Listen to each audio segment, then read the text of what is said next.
What's going on, guys? I hope everybody's having a great day. And before we get started, let me ask you, please hit that like button. It's just right there. I mean, it takes no effort. I would love you long time. Also, if you get anything from this content, consider subscribing. But let's get into it because there's no reason to waste time, right?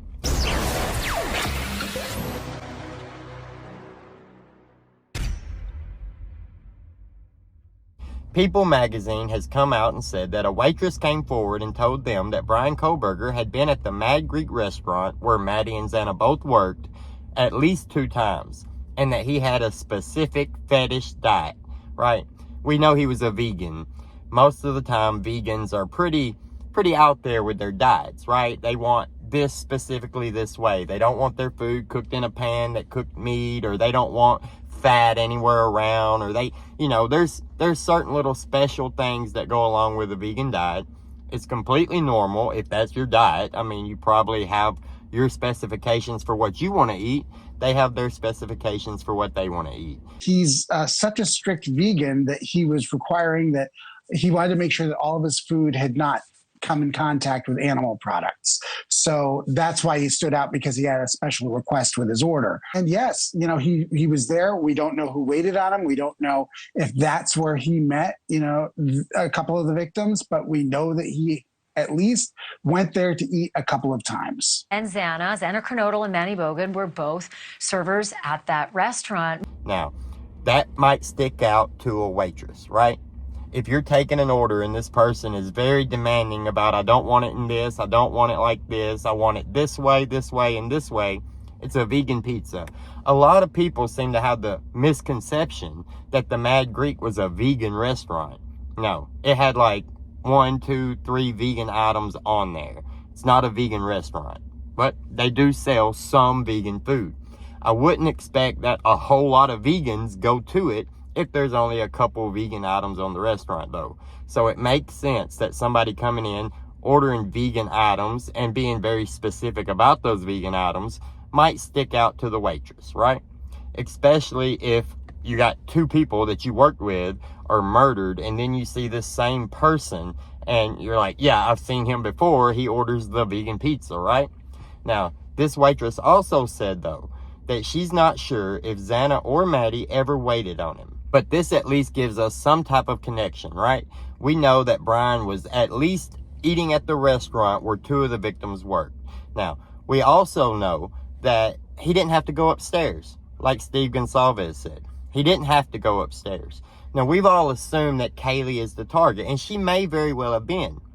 I'm here to say I think it might have been Maddie.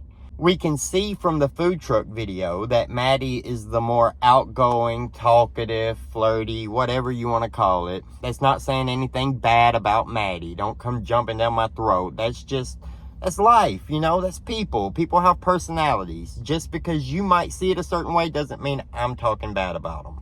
But we can see that she was the more outgoing, talkative. And maybe at work, she's trying to get tips. She's, being friendly and flirty a little bit, talking, cutting up. If she did serve him, we don't even know that she served him. But this could cause a person like Bryan to become obsessed, right?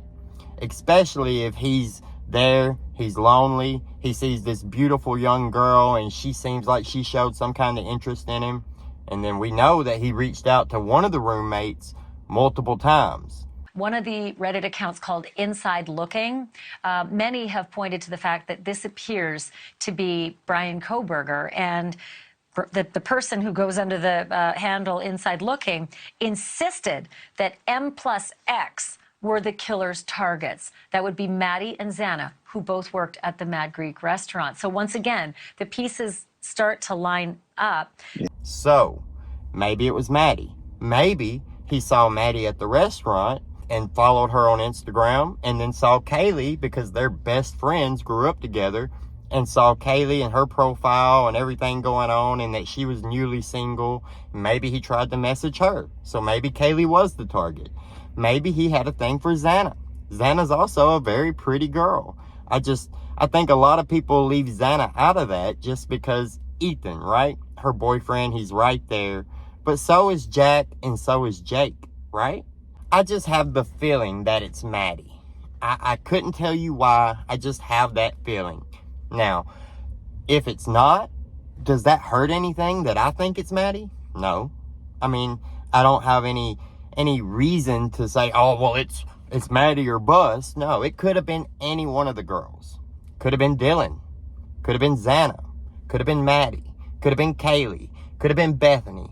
Could have been anyone. But we know that he followed Xana, Maddie, and Kaylee, right? On Instagram. We know that he messaged somebody multiple times without ever getting a response. If we can make the connection to tie Bryan into the group of people, that's where we get our answers. That's where things start coming to light and making a lot more sense. Of course, there's a chance that they know each other. They're all college students. They live a party life. Kohberger has former drug issues. That's a known drug area at a party house in college. Sorority girls, fraternity guys, a PhD student who's a little weird and creepy, right? So it's not that out of the world that they could have known each other. Just because they don't have similar interests or similar lifestyles or similar personalities doesn't mean that they couldn't have known each other in some type of way. From what we've heard, they don't know each other. So this restaurant and this encounter there might give us that connection back for where this all started. It could have just been him stalking them there, right?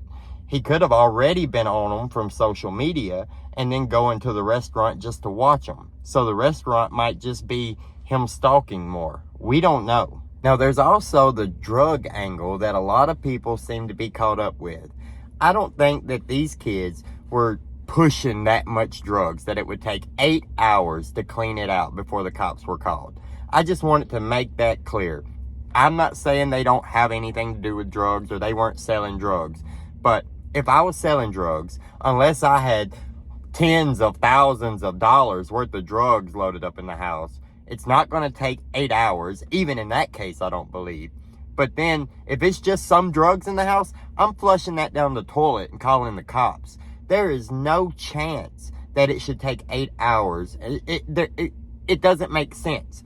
But what kind of does make sense is that Kohberger is an ex-heroin addict. And then Xana's mom was just in jail for trafficking heroin. So there is somewhat of a connection there too. Now, I'm not saying that has anything to do with it. It's a fact of the matter, right? And we also know that Dylan's dad just got out of prison for something, right? I wonder what that was all about. What do you guys think? Let me know down in the comments below. Like the video. Subscribe to the channel to see more. Hit that notification bell so you get notified anytime I post. And if you like other content outside of true crime and you'd like to hear my opinion and thoughts on those things, check out my secondary channel, Southern Logic Unleashed. I'll put a link in the description. Hope everybody has a great day, and we'll see you later.